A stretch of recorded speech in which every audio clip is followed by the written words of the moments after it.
You're watching the KOAM Morning News on Fox 14. Right now at 7, we're going to take a look at how the Miami School Police Force is preparing for the upcoming school year. Also, the man whose body was retrieved from Shoal Creek is identified. And we still have excessive heat warnings across the area, and at least this morning we've got a few scattered showers, even a couple of thunderstorms. So take a look at all of that coming up. The 4 states' most watched news starts now. Good morning and welcome to the KOAM Morning News on Fox 14. I'm Caitlin O'Shaughnessy. I'm Chris Warner. It is now 7:10 on this Wednesday morning, so thanks for sticking around with us as we continue with the Women's World Cup. Yes. Of course, a lot of excitement going on Very there. much so. Do expect this as a possibility over the next few days. We could be a little bit late, but we will try our best to be here for you. Yes, absolutely. And in our top story, the Miami Public Schools Police Force is starting its first school year as a department. KOAM's Anthony Savio has more. For Miami Public Schools, one of its most important missions is to keep students safe while they pursue their education. In the world we live in today, safety is our #1 role for kids. Parents send their kids their most precious commodities to us every day, and they expect them to come back in the same shape that they dropped them off in. And that's our job. That's our #1 duty, is to protect kids and keep them safe. Many schools have SROs, or student resource officers. Typically, these officers are part of the local police department. However, what Miami Public Schools has done is created its own department dedicated solely to the school district. We're going to be partnering with Miami Police Department as well as all the tribal agencies, law enforcement agencies, as well as the county and even other jurisdictions from where we're located, because we all have one goal in mind, that's safety of our students and our community. So absolutely, we're going to be great partnerships with them. For Miami Public Schools, this department only seems to aim for the betterment of the school district. I hope for us to kind of be the cornerstone here in Northeast Oklahoma that people can model after as we progress and grow in this, that they can look to us when they go to start their own and come to us for questions, or to be that model for the other schools that want to start this program. Having these extra helping hands to provide a safe environment for students can hopefully help parents continue to rest easy. Reporting in Miami, Oklahoma, Anthony Saviello, KOAM News. The department is prepared to go into a school year with a full staff of 10 officers, including full-time and reserve officers. Certainly an interesting addition for the Miami Public School District down there to be able Yes. to have officers at each of the buildings. A lot of districts it's just an SRO or two, and they have to That's travel true. to all the buildings. Yeah, So having one at each site definitely adds some extra safety. Good for them. Well, we've also got a few scattered showers and thunderstorms out there. Taking a look at the Skywatch Storm Tracker, you can see where those are. They're isolated out there, but they're becoming widely scattered as we're starting to see a few more of these guys get going. We've got some in our eastern and northern counties. We've got this one near Fort Scott, another one getting ready to head toward Pittsburgh, and some additional ones in our northern counties. All of that came off of what was a line of thunderstorms out here, but that has since died out, sent off some outflow, and has allowed a few thunderstorms to develop across the area. Over the last 3 hours, you can see where these guys have gotten going, and they're continuing to shove on off to the east. And we could still see, as you see, there's still some outflow out here. Could see a couple of additional showers of storms. Unfortunately, these are short-lived and won't really add up to much, but some of us getting some rain. We do have the excessive heat warnings for nearly every county in our viewing area through the late evening hours, and that's for heat index values of anywhere from 105 to 115 degrees, making heat exhaustion likely and heat stroke very possible. So as we've mentioned, just like with severe weather, it is essential that you take these safety precautions. You've got to stay hydrated, take frequent breaks, limit strenuous outdoor activities, wear lightweight, light-colored clothes, check on the elderly and pets. Just don't leave your pets out there for very long because this heat is dangerous for everyone. MoDOT camera, 20th and Range Line, seeing a little more sunshine there. Same from the KDOT camera at 69 and East 520th Avenue. And we will have more on your complete forecast. In fact, there is some relief on the way. We'll take a look at all of that here in a few more minutes. Caitlin? Authorities released the name of the driver who died in a single vehicle crash in Shoal Creek last week. He's 50-year-old Stephen L. Allen.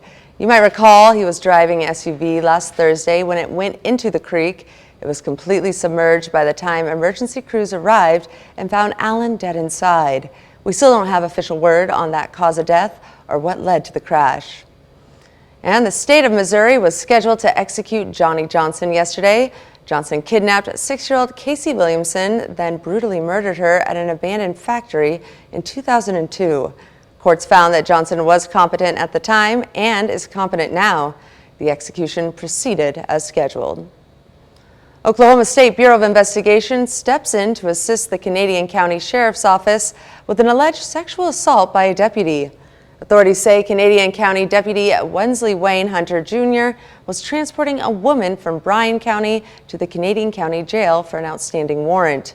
During the transport, Hunter stopped in a remote location and sexually assaulted the female passenger. Hunter was arrested and booked into the Marshall County Jail on second-degree rape. A group of Oklahoma residents is suing to stop the state from establishing and funding what would be the nation's first religious public charter school. The lawsuit seeks to stop taxpayer funds from going to the St. Isidore of Seville Catholic Virtual School. Oklahoma's Republican Governor Kevin Stitt earlier this year signed a bill that would give parents in the state a tax incentive to send their children to private schools, including religious schools. And a new study says Missouri is among the best states for retirees to live. The study conducted by Bankrate lists Missouri as the 4th best place to retire. Kansas also fared well at 11th best. Arkansas ranks 23rd, and Oklahoma came in at 29th. The study considered such factors as housing costs, taxes, and healthcare quality. Who came out on top? Well, that was Iowa. And at the bottom of the list, Alaska.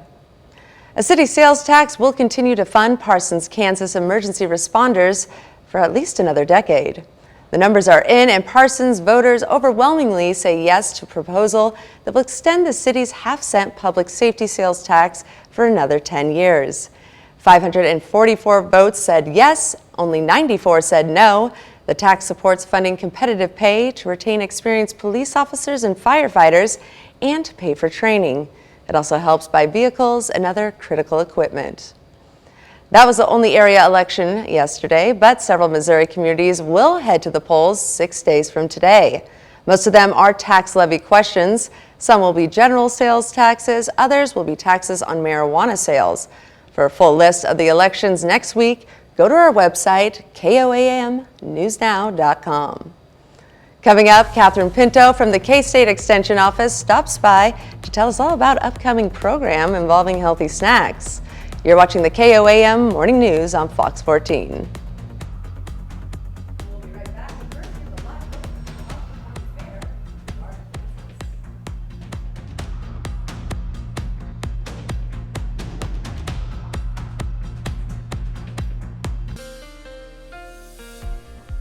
Welcome back to the KOAM Morning News. It is now 7:20 on this Wednesday morning, and it's already hot outside. Starting to see a little more sunshine. We're at 80 in Joplin, partly cloudy skies. Feels like 84 at Dew Point up there at 71. Temperatures around the region, we got 79 Fort Scott, Nevada, 78 Lamar, Pittsburgh, 82 in Chanute, 80 in Parsons, 79 Miami and Neosho, and 75 in Monette.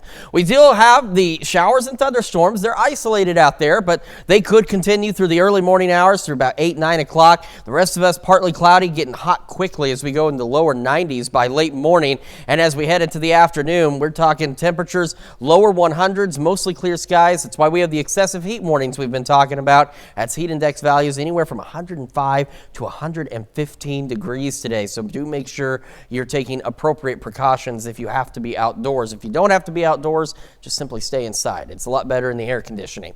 We stay hot through the evening, mostly clear skies, 95 at 8, 89 still by 10 o'clock, and not much relief overnight either as we go back into the upper 70s and lower 80s across the area for our overnight lows. As we look ahead, triple digits continue through at least Friday at this point, and close to the triple digits by Saturday. Could see a few evening thunderstorms Thursday into Friday morning. This is an isolated shot or a low chance, but at least it's there. Then we'll see additional thunderstorm chances as we head through the weekend and the start of next week. And as those start to build in, our temperatures begin to go down. We start dropping back into the upper 80s and lower 90s. We'll hold on to the lower 90s as we get into next week. We'll see additional thunderstorm chances by next Thursday and Friday. Again, some low chances, but at least they're there for some much needed rainfall. So we still have a couple of nights here of unbearable overnight lows where you can't even open the windows. But then as we get into these cooler temperatures, things start to look a lot better. And you might even be able to open a window or two and let the cool air in, give your AC at least a little bit of a break in the overnight hours. That is a Check Your Forecast. We'll be right back after this, but first we have ourselves another live look from the Crawford County Fair in Girard.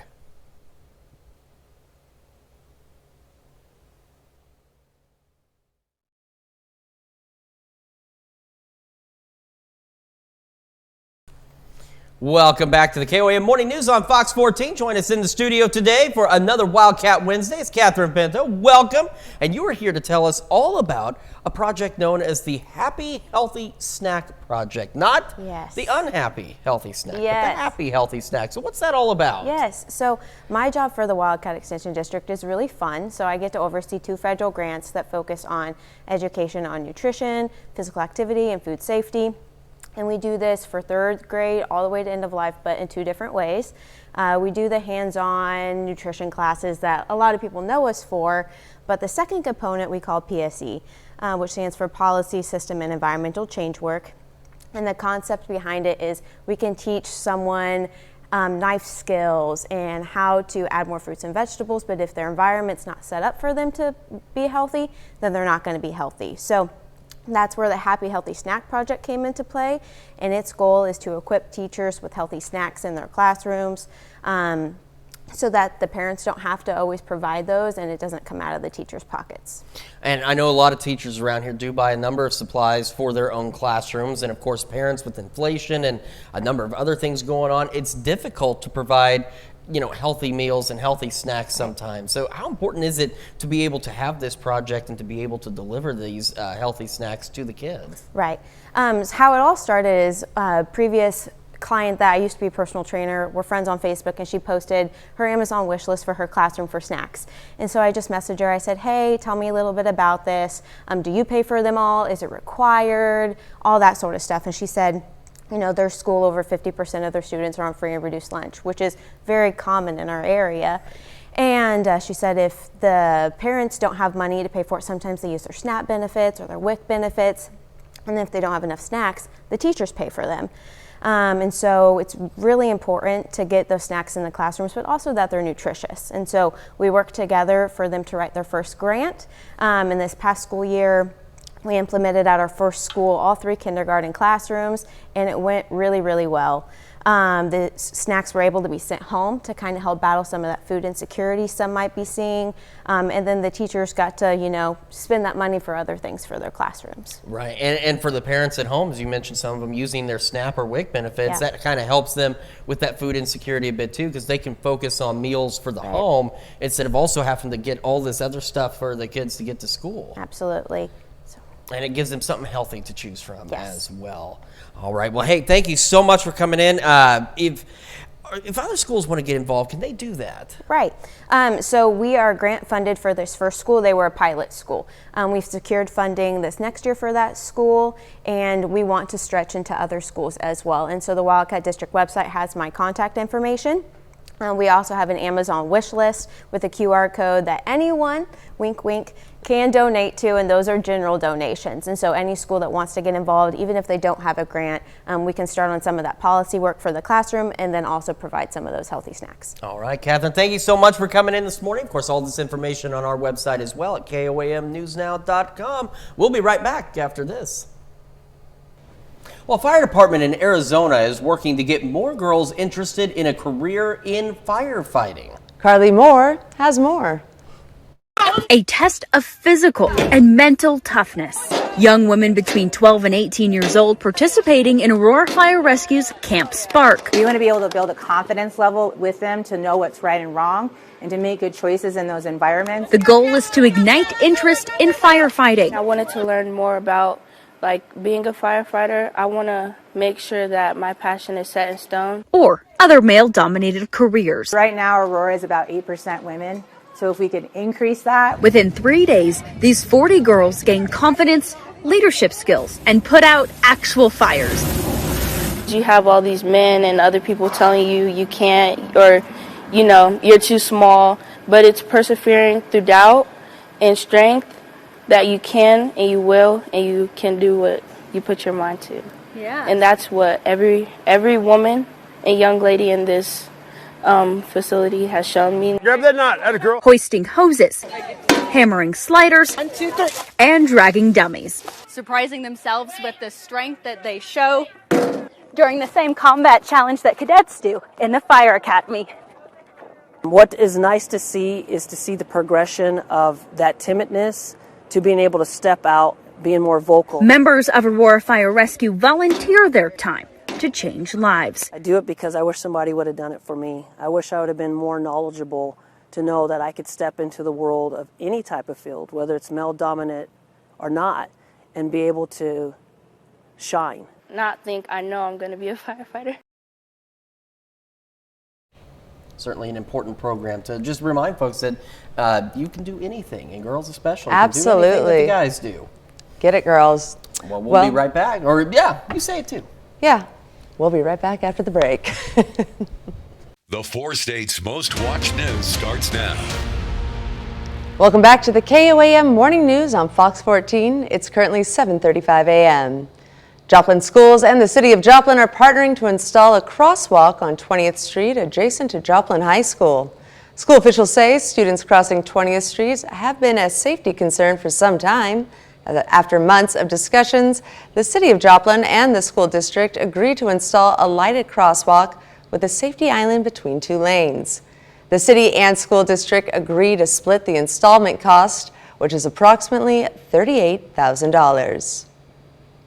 Especially in the morning and in the afternoon at dismissal time, are used to those kids crossing, and so generally keep a good eye out. Now they'll be able to keep that good eye open for them in hopefully a smaller constricted space with the ability to control when they cross.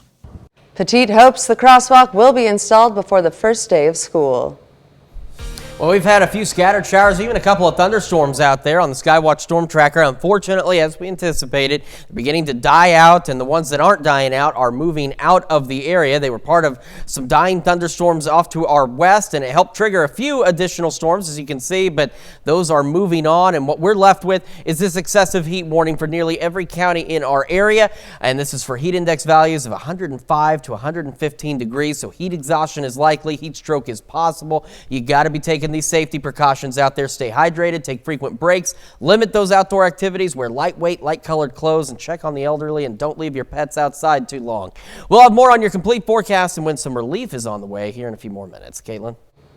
Well, cities and counties in Missouri can no longer opt out of the state's back-to-school sales tax holiday weekend. The Missouri State Treasurer Vivek Malik visited Missouri Southern to remind families about the 3-day sales tax holiday weekend. During the holiday, all state sales taxes will be waived for qualifying back-to-school supplies. In the past, cities and counties were able to still collect local taxes, but now Malik says that's no longer the case. Because I think education is very dear to me. That is something which brought me out of trenches. And I think for anybody to succeed or make a mark in their life, education is the key. And if you want your next generation to succeed, it is important that we do that saving today so that they can have the same opportunities that we had. That tax-free holiday runs from Sunday through Sunday. And that's a look at our top news stories coming up this half hour on the KOAM Morning News. We'll meet a young Ed Sheeran fan who was given a gift from the artist that he'll never forget. Plus, we've been talking about the dangerous heat, but there is some relief on the way. We'll take another look at that forecast and after the break. But first, here's another live look from the Crawford County Fair in Girard.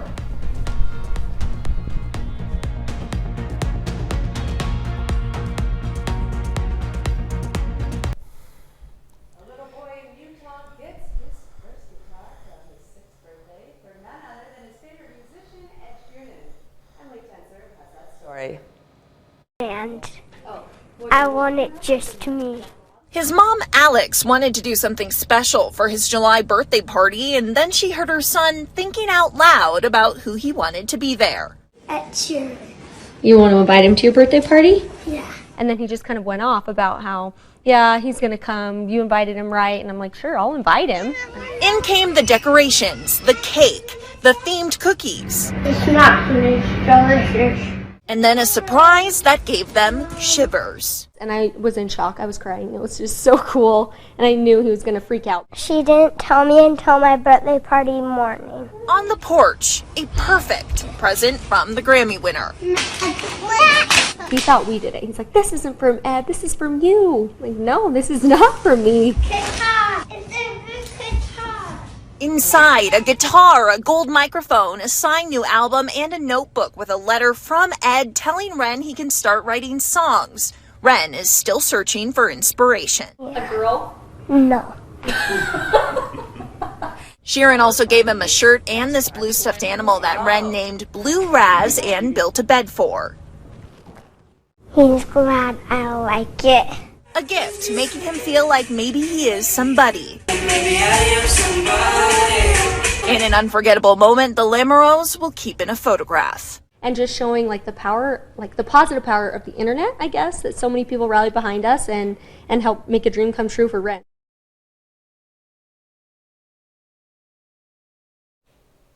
Ren plans on sending Ed Sheeran a thank you note, and he will be starting guitar lessons soon. The family can't think of a cooler guitar for him to learn his first chords. Well, we're going to have more on our excessive heat warnings and when we may see some relief here in just a couple of minutes.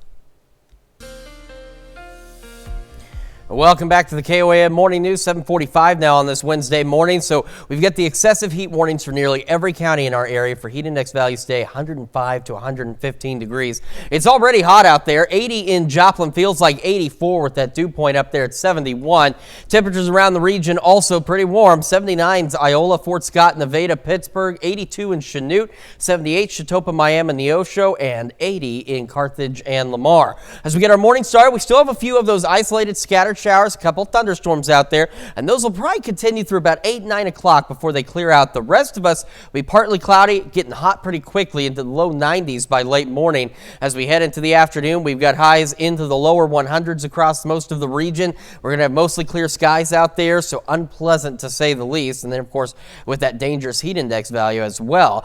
No relief from the heat through the evening, still 95 at 8, 89 by 10 o'clock. Overnight lows for most of us back only into the lower 80s tonight, so you can't even open the window and give your AC any kind of break just because it's still going to be hot overnight. Triple digits continue Thursday into Friday, and we have some thunderstorm chances. They're slight, but they're there Thursday evening into Friday morning. We're still hot Saturday, close to the triple digits. And then as we kick into next week, not only do we have these better thunderstorm chances in our forecast, we also see our temperatures begin to fall back to a much more manageable level as we go back into the lower 90s and upper 80s. We'll hang on to the lower 90s as we head through the rest of the next work week, and then we'll see additional thunderstorm chances by Thursday and Friday of next week. That's a quick check of your forecast. We're back with more of the KOAM Morning News right after this. A kitten and a ferret become unlikely but inseparable friends at this Utah animal rescue facility. My old friend John Fromke has more on this heartwarming story. Well, what an unlikely pairing. These two little guys, a ferret and a kitten, they've become best friends here at the Fulmer Menagerie Animal Rescue in Salina. It's safe to say Skitty already used one of her 9 lives. This kitten was in the middle of the road. People were speeding by it, and you know the kitten was going to get hit. Skitty was saved from a road outside of the Gunnison State Prison. After a deal like that, she needed a friend and found one at Fulmer Menagerie Animal Rescue. We pull these animals from these really bad situations. Yes, Janine Fuller is the founder of the rescue and a friend to all of the animals here, but Skitty's best friend is Banana Pudding. Now you're probably thinking, that's not a cat, and you're right. Banana Pudding is a ferret found by a cleaning crew inside a rundown home in deplorable conditions. Very skinny, very unhealthy. We didn't know whether it was going to make it. Their will to survive a common bond, these two instantly hit it off. It's crazy. From playtime to sleepy time, this pair is inseparable. Who knows really what goes on in their heads, but it was just like it was an instant bond. They're among the dozens of animals at the rescue looking for a home, and the search has no time limit. The rescue won't give up on any of these animals. One dog has lived here for 8 years. We want to make sure that they're going to go to the best home ever and change what was a really negative situation into the most amazing life they can have. In a perfect world, Janine hopes both Skitty and Banana Pudding are adopted to the same home, but she knows that may not happen. I don't want the kitten to stay here and wait and miss an opportunity to have an incredible home. So while it may not be possible to keep this odd couple together forever, they're an example that friendship can be found anywhere. See people together and you think that's an odd match, but it works. That's absolutely adorable. I am rooting for absolutely. Skitty and Banana Pudding there. Me too. I hope that's a somebody's bond. able to take both of them to a good home. They are good friends. You don't want to Absolutely, absolutely. Well, one thing you want to do is make sure you're keeping your pets indoors with the heat that we have across the area. We want to take a quick look at the Skywatch Storm Tracker. We've still got a few of those isolated to scattered showers and even a couple of thunderstorms across the area. They are beginning to work out of the region, but we are seeing some of them attempt to redevelop here and there. But as you can see, there's really not much to them, and they're really staying along and north of, right along really Highway 54 and north of maybe 126 there. So we'll keep an eye on those showers, at least some of us getting some rain. The thing we have is our big concern is this. This is that excessive heat warning for nearly every county in our area, and that's for heat index values anywhere from 105 to 115 degrees, making heat exhaustion likely and heat stroke possible. That's why you got to take these precautions. Frequent breaks, stay hydrated, limit your time outdoors, wear lightweight, light-colored clothing, and make sure you're checking on the elderly and the pets. Sunshine beginning to come out. MoDOT camera 20th and Range Line, and same from the KDOT camera at 69 and East 520th, and from Mars at 7th and Range Line. A hot start, partly cloudy, 80 in Joplin, feels like 84. And a quick look at temperatures around the region. Again, very warm start out there. 79 Iola, Fort Scott, Nevada. 80 Lamar and Carthage. 79 Pittsburgh. And 78 in Miami. We'll have another look at your forecast and the news you need to know right after this. Here's a check of today's top headlines, the news you need to know before you head out the door. Authorities released the name of the driver who died in a single vehicle crash in Shoal Creek last week. He's 50-year-old Stephen L. Allen. You might recall he was driving an SUV last Thursday when it went into the creek. It was completely submerged by the time emergency crews arrived and found Allen dead inside. The state of Missouri was scheduled to execute Johnny Johnson yesterday. Johnson kidnapped 6-year-old Casey Williamson, then brutally murdered her at an abandoned factory in 2002. Courts found that Johnson was competent at the time and is competent now. The execution proceeded as scheduled. And Parson voters overwhelmingly say yes to a proposal that will extend the city's half-cent public safety sales tax for another 10 years. 544 voted yes, 94 voted no. The tax supports funding competitive pay to retain experienced police officers and firefighters and to pay for training. It also helps buy vehicles and other critical equipment. Cities and counties in Missouri can no longer opt out of the state's back-to-school 3-day sales holiday. This coming weekend, all state sales taxes will be waived for qualifying back-to-school supplies in Missouri. In the past, cities and counties were able to still collect local taxes, but now that's no longer the case. Excessive heat warnings continue today. Heat index values 105 to 115. Mostly clear skies, highs into the lower 100s. No relief through the evening as we stay hot, and our overnight lows stay warm as well, back into the lower 80s. As we look ahead, triple digits continue through Friday. Still hot on Saturday for us. Then we'll see increasing storm chances and our temperatures falling back into the upper 80s and lower 90s by next week. Well, do you like to color? If so, it's a good time to release your inner artist. And that is because today is National Coloring Book Day. The hobby is not just common with kids anymore. Adult coloring has become a big trend. Not only is it fun, it's a healthy way to relax and lower stress. So grab your crayons and a friend and celebrate the day by buying a new coloring book. Or create your own by finding some coloring pages online to print for free. Yeah, there's a lot of folks that enjoy coloring. There's even coloring apps, but that doesn't quite qualify as a coloring book. I did the paint by numbers, and that is a good time. See, I enjoyed that. That was fun. My wife does the same thing. It's a big stress reliever. It really is. It's so calming. So. Well, Definitely check it out. One way or the other, make sure you relieve some stress. And we want to thank you so much for letting us help you relieve some stress. We'll be back with more news and weather today at noon. Have a great morning and an even better day.